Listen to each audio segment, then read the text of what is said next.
Hi, my name is Amy Floyd, and I'm the founder of the Permaculture Atlantic Network. Permaculture is a whole systems approach to climate change, but it does more than that. So permaculture is a way that we can positively change society. So it was created basically to help us meet all of our human needs while doing the least amount of damage to the planet possible. So we know that as humans, even when we tread lightly, we can't be, uh, we're always going to cause some level of damage, but we need to do the least possible. And then the other thing is we need to think about all of the damage that we've incurred on the earth in the last couple hundred years, right? So deforestation and biodiversity loss. And we, as permaculturalists, have to see how can we undo some of that. So that's the regeneration piece of the work. And a lot of the time we tend to get into this negative frame of thinking where we say people are the problem. And that's definitely true to some level, but people have created societies, and societies have chose to exploit not just nature, but also other people. And that's a choice. And we always forget that that's a choice. So we just have to think about, you know, do we rework capitalism? Do we move beyond capitalism? Like they're really big ideas, but they're possible. And I think it's one of the underpinnings that is really important in creating like a safe and healthy climate. I practice social permaculture. So what I do is I work to bring people in New Brunswick, Nova Scotia, and PEI, and some surrounding areas like Quebec and New England, Newfoundland, together, and we share resources and we build communities of cooperation or mutual support. And I think one of the things with permaculture and mutual support is just thinking like when people are healthy, the environment's healthy, and you know, vice versa. So if we were to look at New Brunswick, for instance, particularly on the St. John River, we had a couple of years in the last 5 years where we had phenomenally high floods, waters, and then we have people that are undergoing these really profound mental health issues because of it. So they're always anxious in the spring. They're always wondering what's going to happen. A lot of people have had to relocate and leave their homes and their communities at usually a pretty great personal expense. And then when we have floodwaters coming down, we have things like contamination to farmland and groundwater. So we have E. coli coming down. We have hydrocarbons like, you know, things like diesel fuel that are not stored properly, fertilizers, all kinds of other chemicals.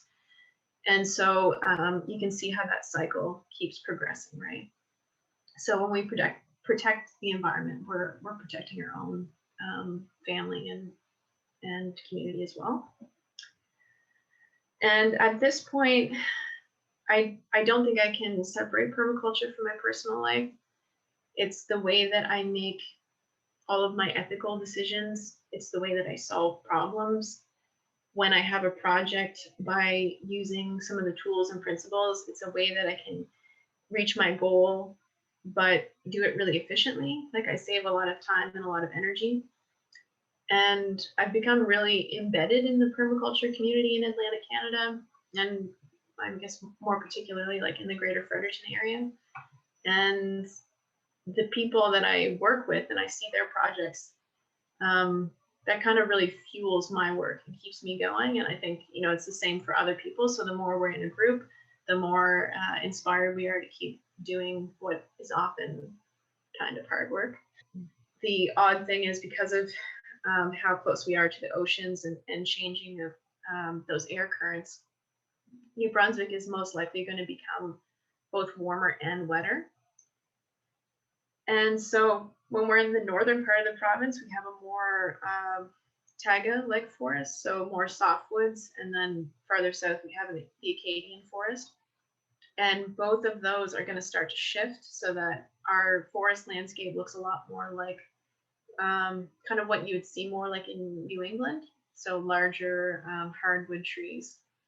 And To me, that's really critically important to us because when I think about New Brunswickers, I guess I think about us as forest people. Like it's really part of our heritage and our culture, and a big makes a big part of our climate resilience. So like even if you live on the coast, the forest is still important to you now and was historically, right?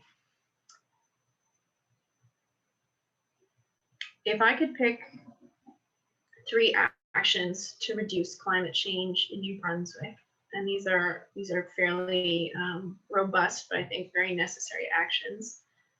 The first one would be a complete shift in our forestry practices. So I think that we need a ban on clear cutting, as well as glyphosate spraying, and reduction to the greatest degree possible in monoculture tree plantations. So we need to get some of that diversity back so that what's coming back for the future generation looks more like an Acadian forest.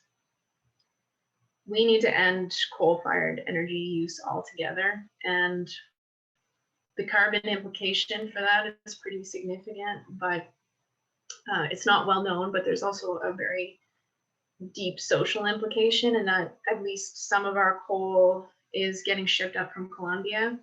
So it's not just hard on the environment in New Brunswick, it's very socially and environmentally destructive to communities that are often living in poverty and have a lot less say in what happens to their land than we do.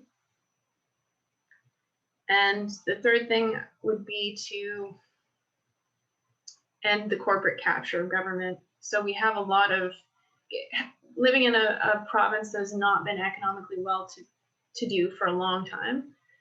A lot of the time we see policies that are pro-business but anti-environment get pushed through, and it seems to mentally and emotionally wear people down, as well as creating long-term harm.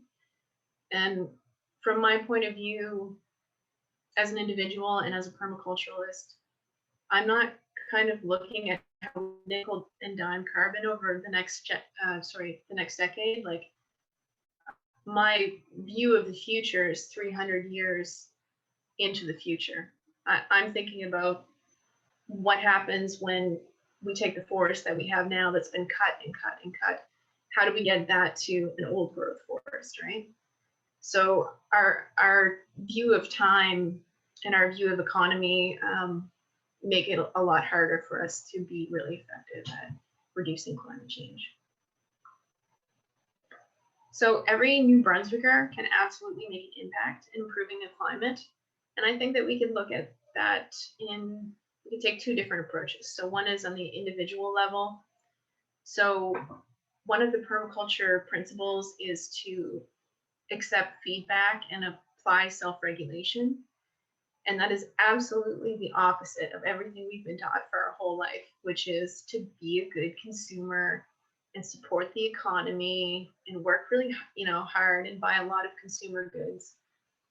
And we know that just it can't be maintained forever. And so one of the things that you can do to start is to just take kind of an inventory of your personal daily life and look at how much you're spending on kind of unnecessary consumer goods, how much you're driving, where your food is coming from. And one of the interesting things that I have seen in people as they do this inventory is that they realize sometimes they're working really hard at jobs they don't like very much to support a lifestyle that doesn't really benefit themselves or their community. And so it can be like a pretty profound shift in an individual as well. So be part of a community, spend time in nature, all of that kind of thing would apply. And then the other approach would be, as citizens, I think we need to push back against really archaic regulations and policies, and that could be all levels of government. So federally, money's coming down for nuclear projects. We're still getting funding for fossil fuel, massive infrastructure projects. At the provincial level, there could be a lot of, it's lack of public transport. energy and natural resource use. And then even at the very smallest kind of municipal level, we have a lot of things like people not being able to grow food on their front lawn or having to cut their grass. But then you may have also in the same community people that are able to spray herbicides and pesticides right onto their lawn because it's aesthetically pleasing in their view, right? To have less dandelions. So it's not just all on us as individuals, and it's not just all on the government or the corporation or some externality. We have to find a good balance.